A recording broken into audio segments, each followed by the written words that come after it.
One of the things I've had requests for lately is to add the ability to do a 4-letter monogram. So if you have a hyphenated last name, some people want to be able to do 4 letters in a monogram. So I've added that to the troygraham.com site.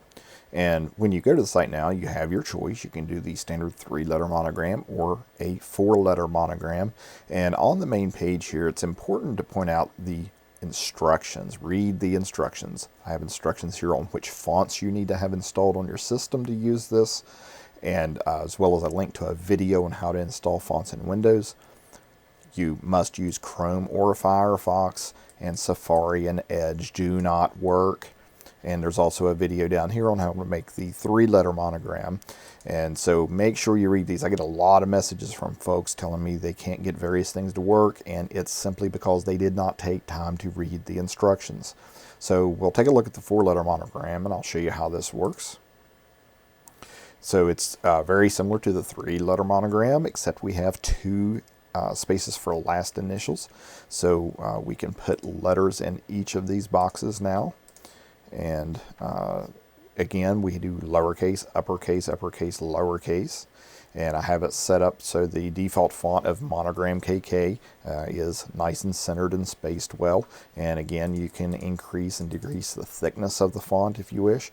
And you can move and position the letters around on the mat in different ways. So different letters may have a little bit different shape to them, and you may want to move them around. For example, this A has a little tiny piece up here that would cut out. So we may want to move that over just a hair to close that up.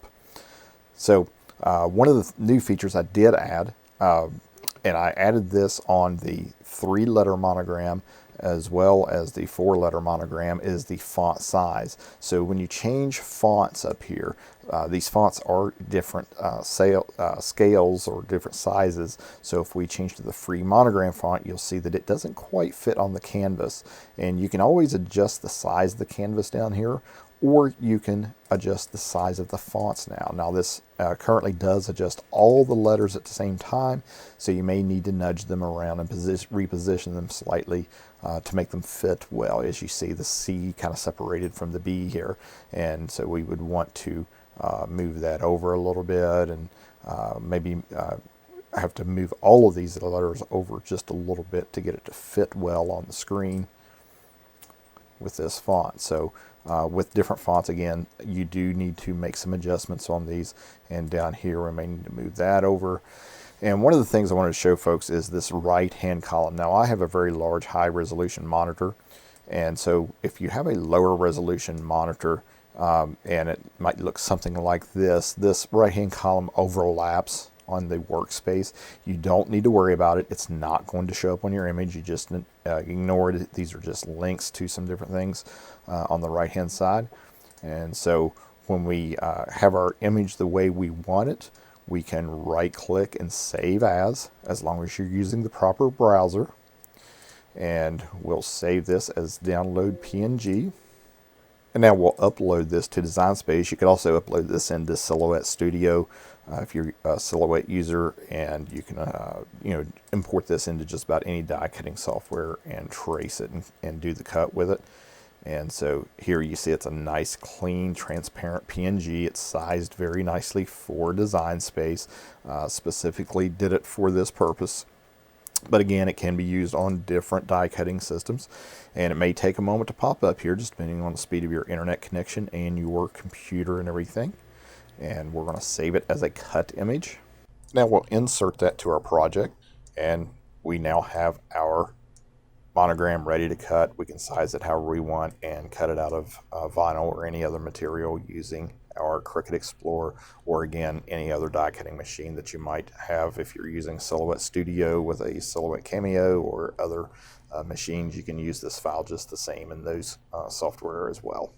One small thing, if you could do me a favor, when you scroll down on your screen, you'll see a little pop-up in the corner for a petition. I'm trying to get on Survivor, so just trying to raise awareness. If you take a moment and click on this and go sign my petition, it is free to sign. Just put your name and your email and some comments in here, and the more signatures I have, the more likely I am to get noticed when I apply again. So anything you do to help me out there, I'd appreciate it. If you found this video helpful, please subscribe to my channel by clicking the subscribe button. And once you've subscribed, please click this bell icon and click the box so that you'll receive an email whenever I publish a new video. You can also keep track of my videos by going to my website at 651vinyl.com and going to the Learn section where I publish various videos, articles, and how-tos regarding vinyl, HTV, Cricut, Inkscape, and more.